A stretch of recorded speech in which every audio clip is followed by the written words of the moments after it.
Arguably, the best part in skateboarding is landing a trick you've never done before. And it's the reason why many of us starting out use the make or the land of a trick to measure our progression in skateboarding.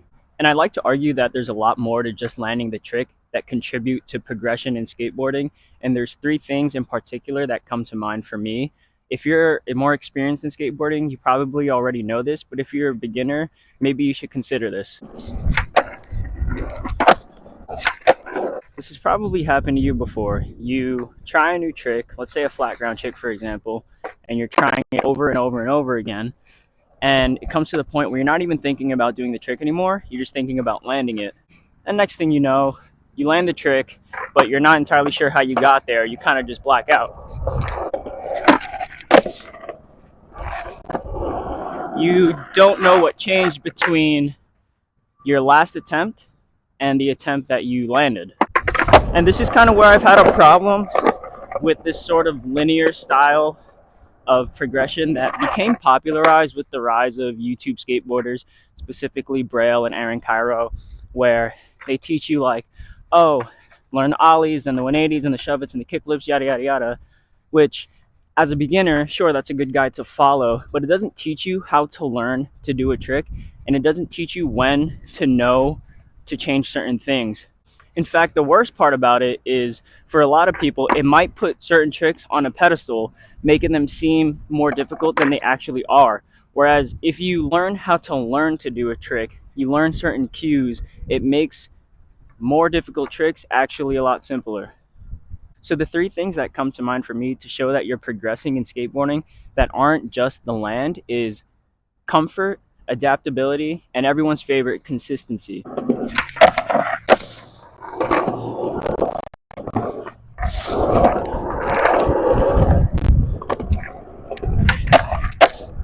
So comfort, obviously, is how comfortable we are on the board, but those starting out might overlook this concept because it's hard to measure it just by looking at it. It's more of a feel thing.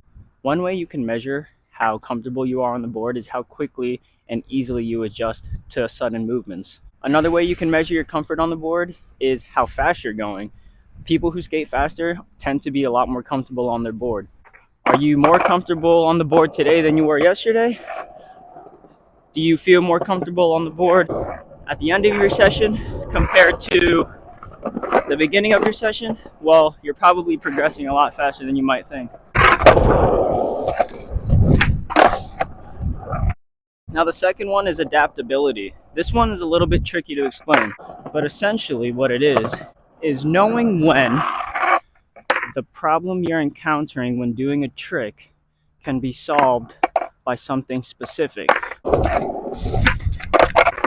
For example, if you're not landing a trick, can the problem you're encountering be solved by foot placement? Can it be solved by where your head is located and your weight distribution?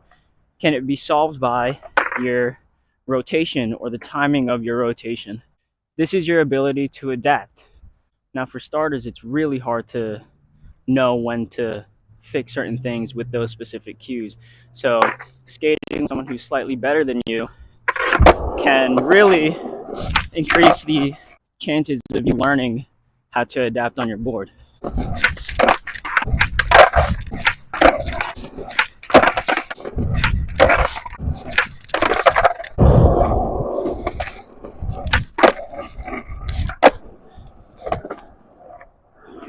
Who knew all it took was for me to commit to a kickflip and I would do that so easily.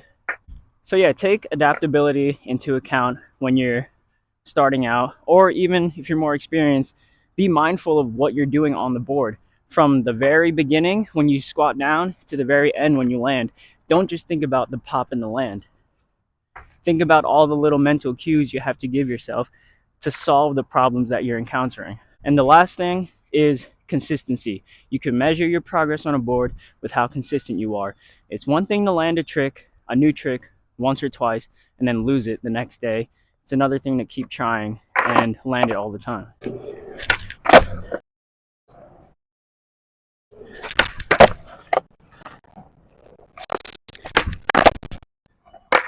So if you're feeling bummed out that you're not progressing in skateboarding, but you're only measuring your progress through just landing tricks, Consider those 3 things. You might be progressing a lot more faster than you think.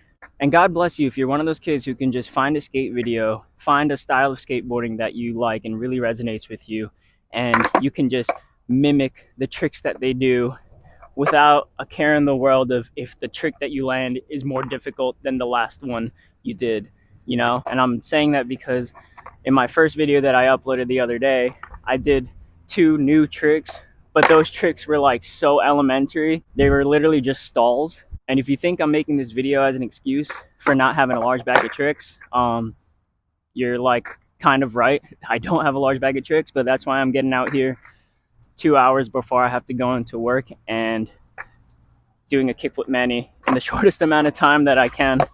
All right, I'll see y'all in the next video.